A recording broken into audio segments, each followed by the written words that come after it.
À vrai dire, en écoutant John Shedd, je me suis dit que j'aurais dû relire Ovide avant de préparer cet exposé,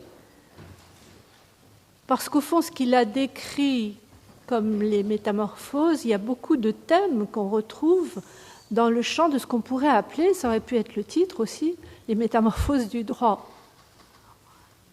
Des mots comme chaos ou hybridité font écho dans le débat actuel sur les métamorphoses du droit. Et d'ailleurs, dans quelques mois, nous aurons une rencontre sur les métamorphoses de l'ordre juridique. Donc, je relirai Ovide d'ici là.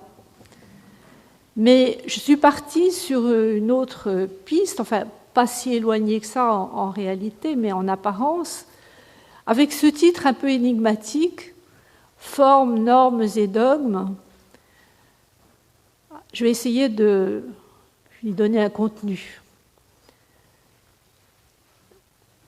Au départ, je dirais d'emblée que la forme est quelque chose qui fascine les juristes. Elle est à la fois condition d'existence des normes juridiques et manifestation de puissance.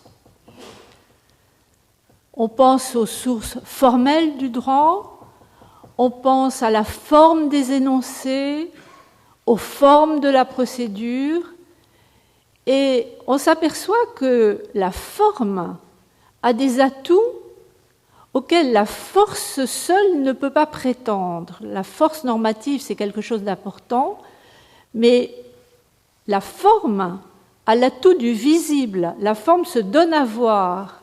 La forme a l'atout d'une certaine stabilité, parce que la forme fixe et sécurise, au moins pour un temps.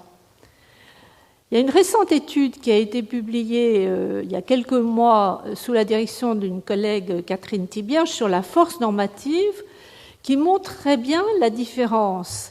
C'est que la force est invisible, elle est sous-jacente, elle est insaisissable, elle est toujours en mouvement, alors que la forme reflète la force, la structure, elle emploie des termes plus poétiques, elle la sculpte et la densifie, elle cristallise la force à un moment donné et fixe pour un temps le jeu des forces. Et elle en conclut que forme et force dansent ensemble dans le champ juridique. Mais il faut regarder plus loin encore. Avec son regard perçant, Pierre Bourdieu avait très bien repéré dans un article intitulé « La force de la forme », il avait repéré les dangers. Il avait repéré les dangers du formalisme.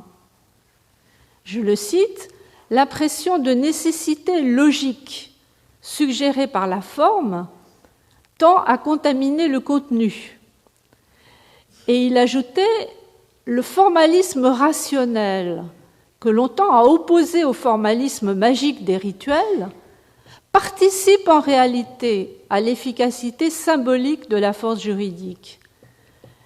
Et ce formalisme rationnel du droit, il accompagne tout le travail collectif de sublimation qui est destiné à attester que la décision exprime non pas la volonté ou la vision du monde de tel ou tel juge, mais la volonté du législateur, la voluntas legis.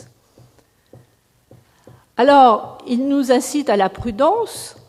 Si la forme est sœur jumelle de la liberté, c'était la formule célèbre de Jhering, je dirais que le formalisme peut devenir frère jumeau de l'arbitraire quand il conduit vers un certain type de dogmatisme, un dogmatisme qui fixe et qui fige la forme juridique.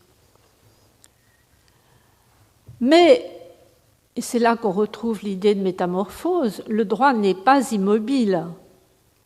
Bien au contraire, en ces temps dits de mondialisation, on voit à quel point il change. La norme juridique n'est plus le monopole de l'État-nation, sans pour autant qu'elle relève d'un État mondial, dont personne d'ailleurs ne voudrait, en tout cas sur le modèle de l'État-nation. Alors le résultat, c'est que la nature des formes se diversifie, les normes deviennent publiques et privées, internes et internationales. Le nombre de normes internationales croît sans cesse. Et quand je dis international, ça peut être au niveau régional. Nous sommes très sensibles ici à l'influence, à l'importance, à l'inflation des normes européennes. D'autres régions ont d'autres types de normes régionales. Et puis, il y a les normes internationales à vocation mondiale, qui sont elles-mêmes innombrables et éclatées dans des domaines très différents, qui vont du commerce à l'environnement, en passant bien sûr par les droits de l'homme, par les droits sociaux et bien d'autres encore. En même temps, la forme de la norme varie. On est habitué à ce que les Anglais appellent hard law, le droit dur, c'est-à-dire en réalité un droit qui a plusieurs propriétés. Un droit qui est précis, un droit qui est obligatoire et un droit qui est sanctionné.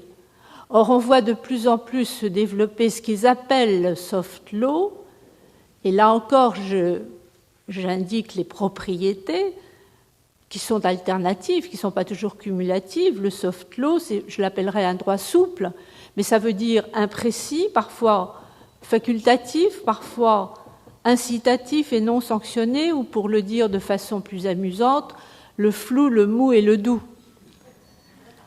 Or, ces variations, cette diversité et ces variations déforment, on pourrait dire peut-être déformalisent la normativité juridique.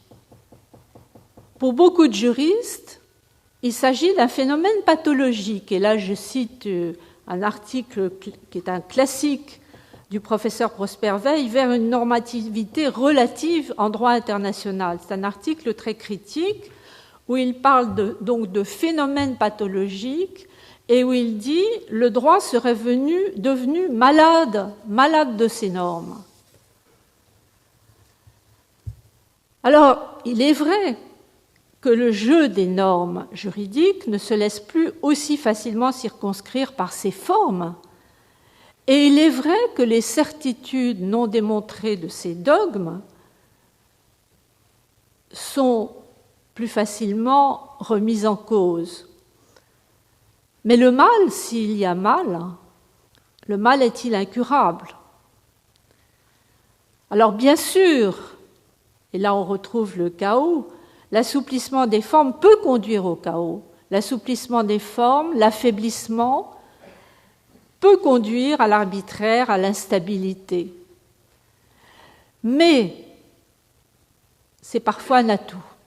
C'est parfois un atout, et au fond, mon hypothèse de travail, j'essaye d'étayer par des exemples, c'est que le renouvellement des formes pourrait, à certaines conditions, et tout le problème est d'arriver à préciser ces conditions, protéger ce droit mondial en formation sous nos yeux, d'un dogmatisme qui conduirait tout droit à son rejet.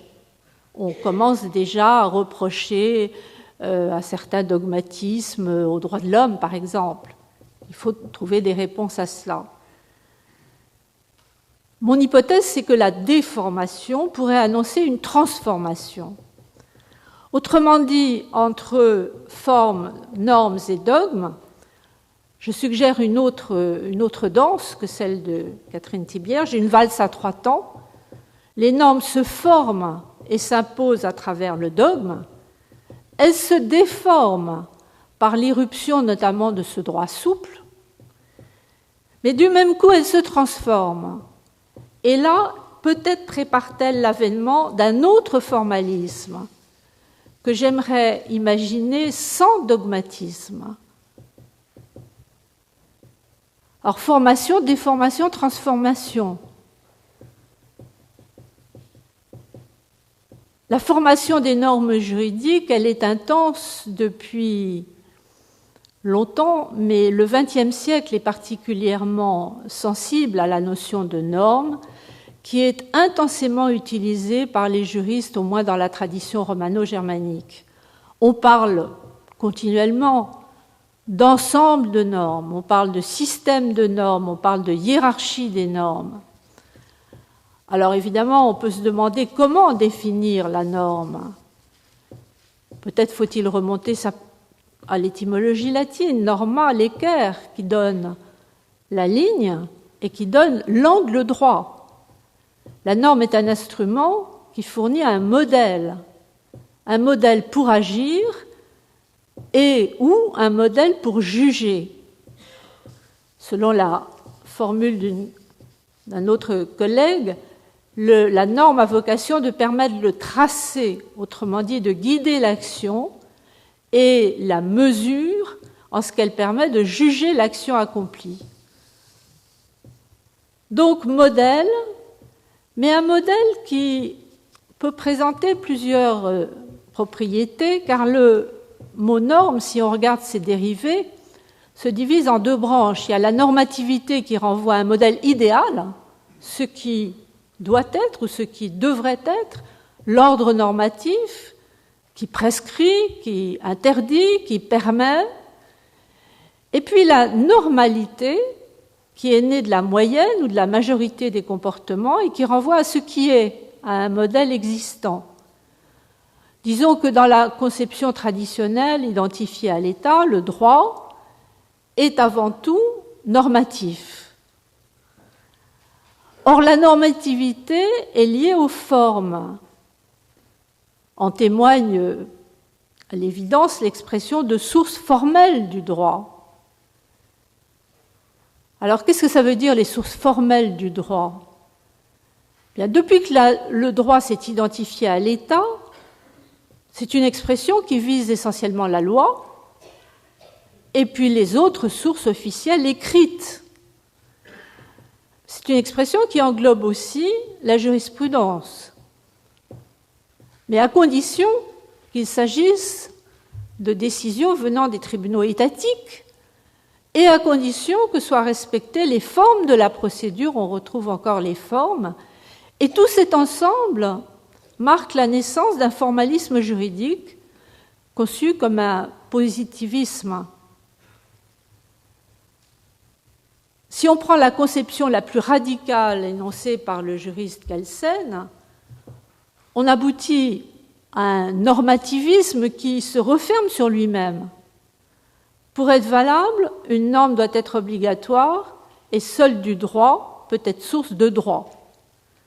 Alors, chacun connaît la vision de Kelsen. Le système juridique est conçu comme un ensemble de normes hiérarchisées de forme pyramidale, car chaque norme tire sa force obligatoire de sa conformité à une norme supérieure, et on remonte ainsi jusqu'à la Constitution, et par-delà, jusqu'à une norme fondamentale un peu mystérieuse, à laquelle tout est suspendu.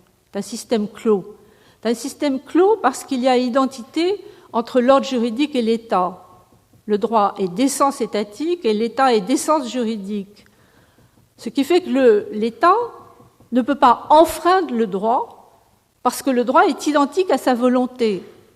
C'est un positivisme pur et dur qui laisse sans réponse la question de la véritable source du droit, la mystérieuse norme fondamentale. C'est une vision qui risque de réduire le droit à l'état de pur instrument, au service de la force. Alors c'est ainsi qu'on en vient au dogme. Parce que précisément pour ces défenseurs, il serait le seul moyen de ne pas réduire le droit à l'état de pur instrument au service de la force.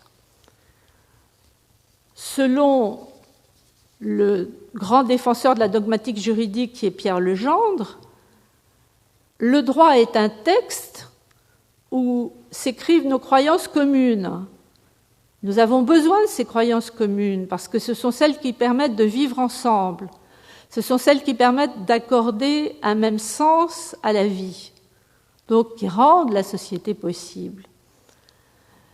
Et il considère que le droit serait le dernier lieu où la dogmatique est explicitement à l'œuvre. Au fond, il a un argument qui peut sembler convaincant à première vue, c'est que le droit n'étant pas l'expression d'une vérité révélée par Dieu ou découverte par la science, il ne peut s'imposer à tous qu'à travers le dogme. Et à son tour, notre collègue Alain Supiot écrit que la dogmatique juridique est la manière occidentale de lier les hommes en posant un sens qui s'impose à tous. Il cite d'ailleurs au passage Tocqueville, on ne saurait faire qu'il n'y ait pas de croyance dogmatique, c'est-à-dire d'opinions que les hommes reçoivent de confiance et sans les discuter. Et Auguste Comte, le dogmatisme est l'état normal de l'intelligence humaine, car le scepticisme n'est qu'un état de crise. Néanmoins, il repère le danger. Et c'est ce danger, finalement, qui nous intéresse particulièrement. Il repère le danger en disant les ressources dogmatiques du droit ne peuvent fonder, elles sont nécessaires, mais elles ne peuvent fonder que des équilibres fragiles, toujours menacés par la tentation du fondamentalisme. Le fondamentalisme, c'est-à-dire un retour à ce qu'on pense être la vérité des textes fondateurs, en se référant à un sens littéral que l'on pense évident du texte. C'est donc le rejet de l'interprétation évolutive, c'est le rejet de la prise en compte de l'évolution des connaissances et de la transformation des pratiques, qui est quand même un peu un problème si on pense à l'importance des découvertes scientifiques et des innovations technologiques. Le fondamentalisme, en droit comme ailleurs, c'est le refus de la pluralité des interprétations, et on voit ici ou là les reproches de fondamentalisme juridique à propos du droit des droits de l'homme ou à propos de la justice pénale internationale. Mais le danger ne se limite pas au dogmatisme, le normativisme aussi peut conduire au fondamentalisme à partir du moment où il fixe l'interprétation. Ce n'est pas un hasard si Kelsen rejette la notion pourtant très utilisée par les juristes de source du droit. Il dit que c'est une notion inutilisable en raison de la multiplicité des significations de ce terme source du droit. Or, il me semble, tout au moins au stade actuel de l'histoire du droit, que c'est justement cette multiplicité des sources et des formes qu'elle détermine qui pourrait nous protéger du fondamentalisme juridique. Pourquoi ? Parce qu'elle nous invite à confronter la pluralité des cultures, la pluralité des convictions. Le problème, c'est qu'elle est d'abord vécue comme une déformation, comme quelque chose de négatif. Donc, de la déformation à la déformation. Mais quand il évoquait le droit malade de ces normes, Prosper Veil décrivait 2 symptômes. C'est intéressant de repartir de sa description. D'une part, le premier symptôme de cette maladie, c'est que la normativité est maintenant graduée. Elle est graduée par l'irruption de la soft law. Ce droit flou, mou et doux, qui multiplie des instruments comme les codes de conduite, les principes directeurs, les avis, les déclarations, les recommandations, les standards, qui relèvent peut-être plus de la normalisation que de la normativité. Mais l'autre symptôme, selon Prosper Veil, c'est que la normativité serait diluée par la multiplication des acteurs. Notamment en droit international, les États ne sont plus les seuls acteurs. La société civile entre dans le droit international à travers les victimes de violations des droits de l'homme qui peuvent agir devant les juridictions internationales, à travers le droit du commerce, le droit des affaires. Et il devient de plus en plus malaisé, écrivait-il, de déterminer non seulement de quoi est faite une norme, mais aussi qui elle oblige et envers qui. Quand il écrivait cela, il pensait surtout au droit international, mais les symptômes sont observables aussi dans le droit de l'entreprise.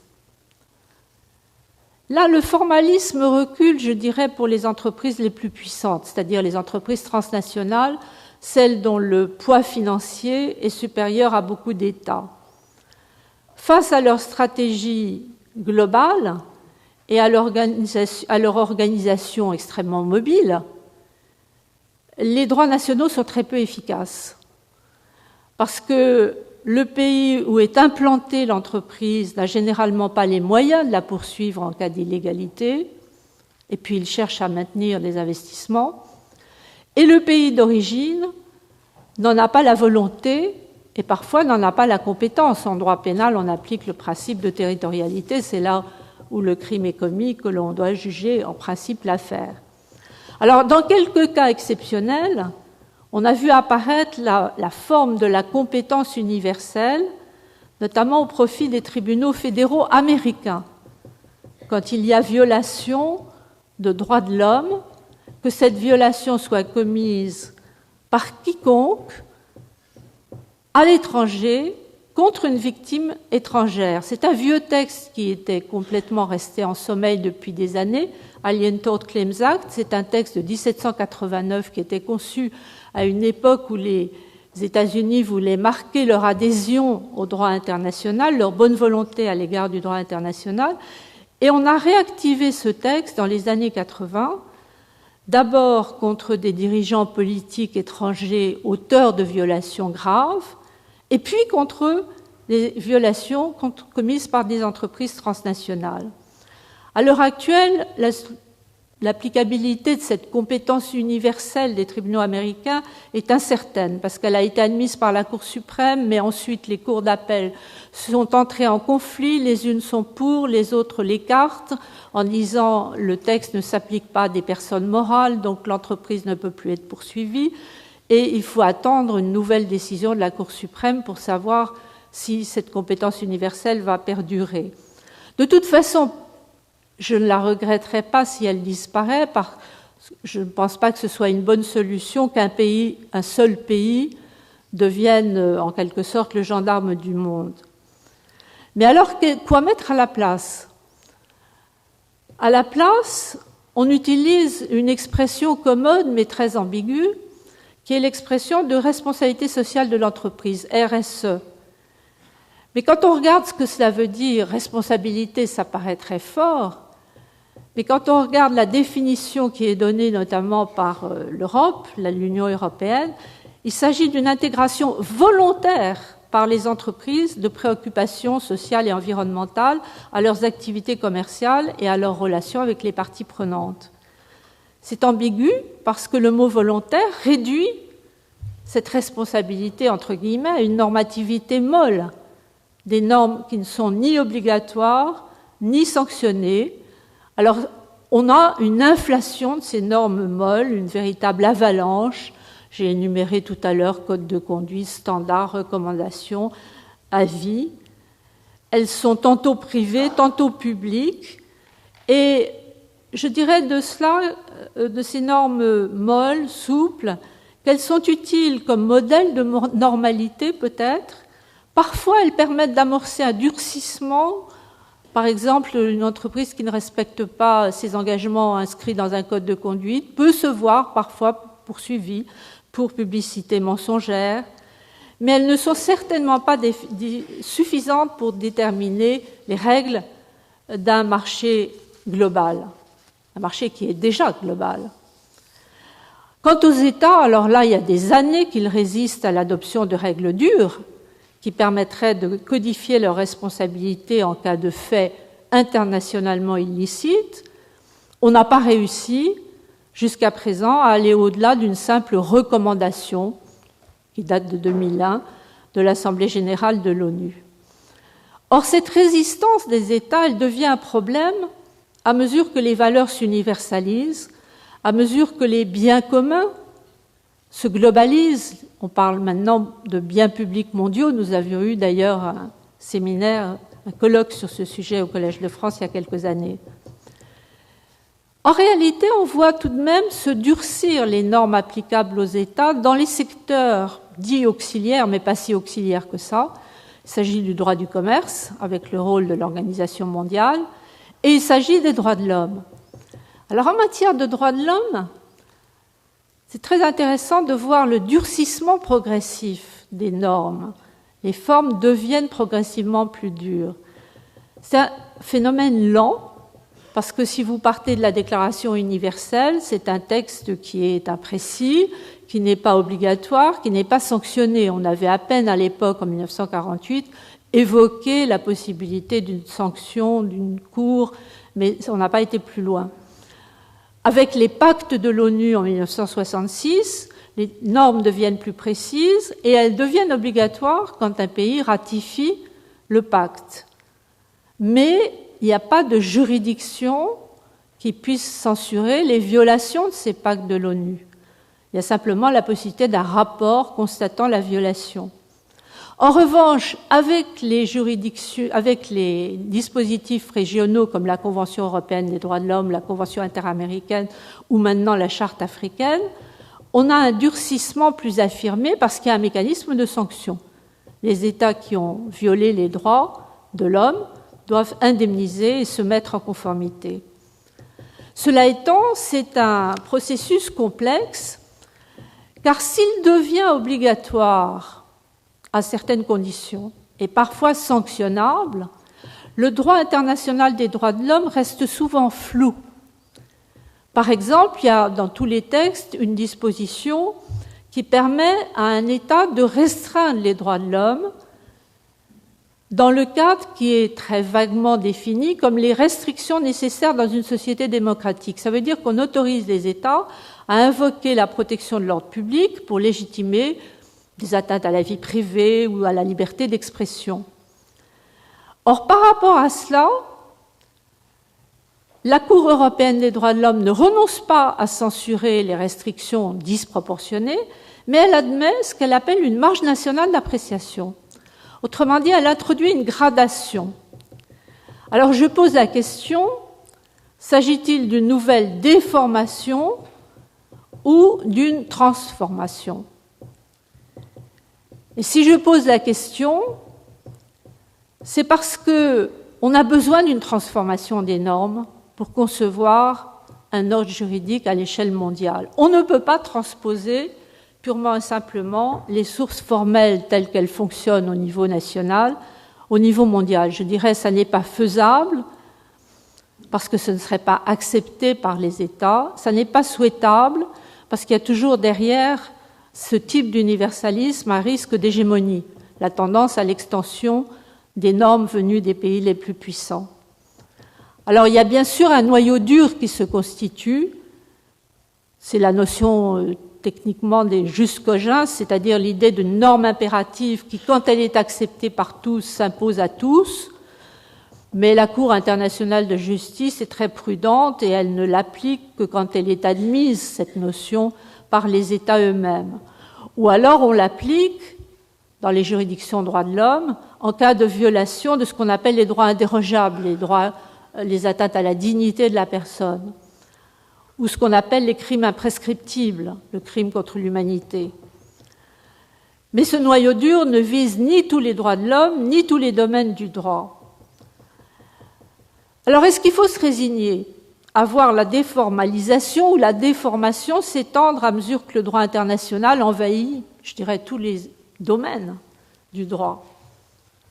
Le risque, c'est d'oublier la formule de Yering, la forme sœur jumelle de la liberté.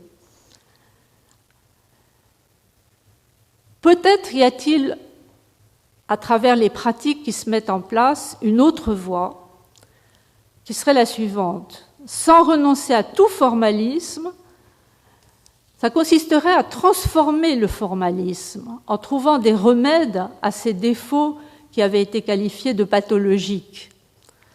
La normativité graduée, elle est liée au flou du droit, mais elle a à la fois des défauts, bien sûr, le risque d'arbitraire, mais elle a des avantages. Elle n'empêche pas de durcir la norme. La norme peut être floue, mais en même temps obligatoire et sanctionnée. Et puis surtout, le flou, la graduation, permet d'assouplir le contenu en fonction du contexte. C'est-à-dire que la graduation permet de tenir compte de la diversité des contextes politiques, économiques, culturels qui existent d'un État à un autre. Et c'est là qu'on voit l'intérêt des techniques juridiques nouvelles imaginées par les cours internationales, comme cette technique de la marge nationale d'appréciation imaginées par la Cour européenne des droits de l'homme. Le défaut, c'est donc l'arbitraire, le risque d'arbitraire de ces juges internationaux. C'est ça que l'on craint. Mais il y a des remèdes. Il y a des remèdes, c'est pas moins de formalisme, c'est un autre formalisme. C'est remplacer la logique binaire par des logiques plus complexes, des logiques non standards, des fuzzy logics. Alors, bien sûr, la prise de décision est plus complexe en univers flou que dans la vision binaire. Il ne suffit pas de constater qu'il y a un écart à la norme, il faut noter le dépassement d'un certain seuil de compatibilité. Et pour que ce n'y ait pas arbitraire derrière ce changement, il faut plus de transparence, il faut que le juge motive non seulement sa décision, mais les indicateurs qui déterminent le seuil de compatibilité, et il faut plus de rigueur dans la mise en œuvre. On peut faire varier le seuil, mais à condition de dire pourquoi et d'appliquer les mêmes indicateurs d'une affaire à l'autre. Si tout cela est respecté, le flou peut devenir l'instrument d'un ordre pluraliste et évolutif. Et on peut dire la même chose pour la normativité diluée, la dilution des acteurs, étatiques, non étatiques, peut contribuer, peut-être un défaut, si elle empêche de sanctionner la violation des normes, mais il y a des remèdes dans les formes de la procédure pour responsabiliser les titulaires de pouvoir. Il y a de nouvelles formes d'action pour les victimes, il y a de nouvelles formes d'identification et d'imputation pour les entreprises, il y a de nouvelles répartitions des compétences entre le juge national et le juge international.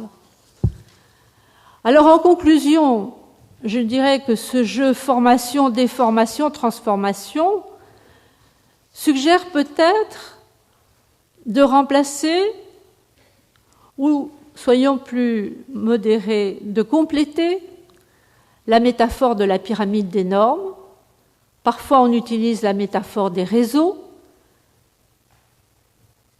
parfois celle des nuages qui est plus inattendue, les nuages ordonnés, comme j'aime à le dire. Alors, ça nous amène à une conclusion en forme de point d'interrogation, parce qu'au mystère de la pyramide, ou au mystère du dogme, qui fixe la norme, se substitue ou s'ajoute celui du souffle, le souffle qui forme, qui déforme, qui transforme les nuages. Finalement, peu importe, norme fondamentale, dogme fondateur ou souffle transformateur, nous touchons là non seulement aux limites de l'exposé, mais aux limites du droit. Il est temps que je me taise. Merci.